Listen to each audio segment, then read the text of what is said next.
Hello everyone. Today's date is 17 May 2022. Today's our topic is about exception handling in Java.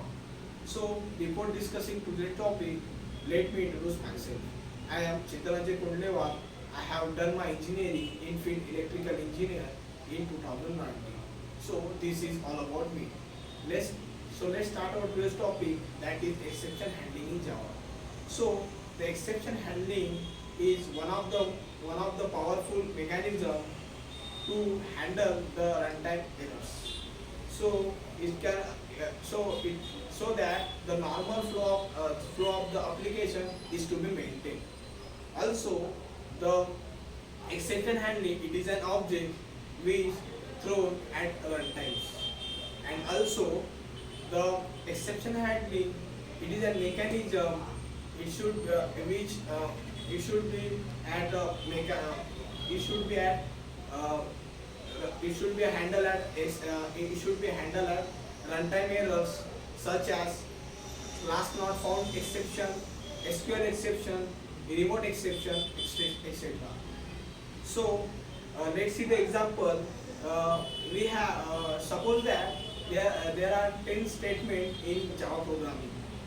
So an exception is occur at fifth statement 5. So the rest of the statement, it will not be executed. The executable statement is that from statement 1 to 5 it should be this statement should are executed, but the rest of the statement it not be executed because of the exception handling. When we perform the exception handling, the rest of the statement which is to be not executed. This is why of the exception handling. So this is an example of exception handling. So there are the three types of exception handling. First one is checked exception, second one is unchecked exception, and third one is error exception. So let's see one by one. So first one is checked exception. The class that directly inherits the throwable class.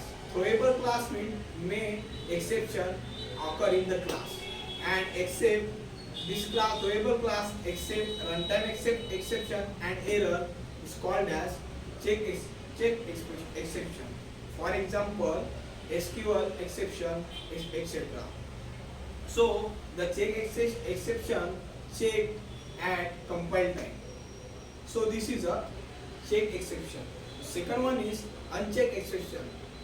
The class that inherits the runtime exception is called as unchecked exception. This unchecked exception is checked not at compile time, but they are checked at runtime.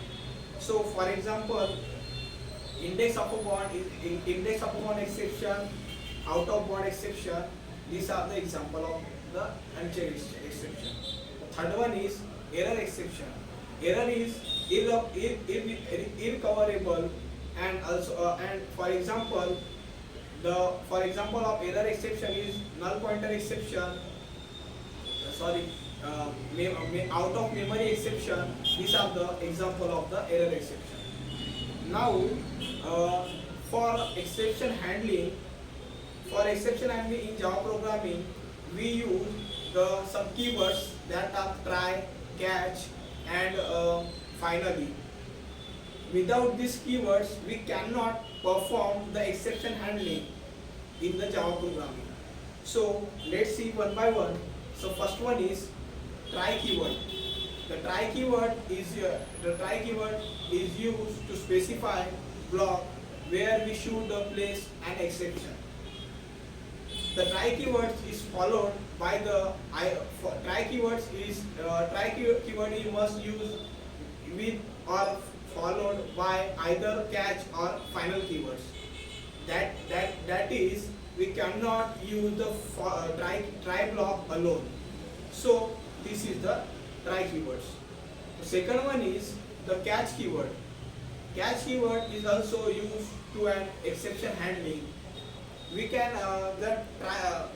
the catch keyword is followed to the try block. That is, we cannot use the catch block alone. in the exception handling. So the last one is final keywords. When we execute the program, it is necessary to execute the program. At that time, final keyword is used.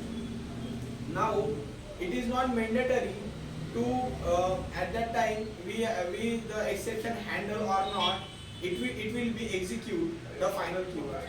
So this is the all about the exception handling in Java. Thank you.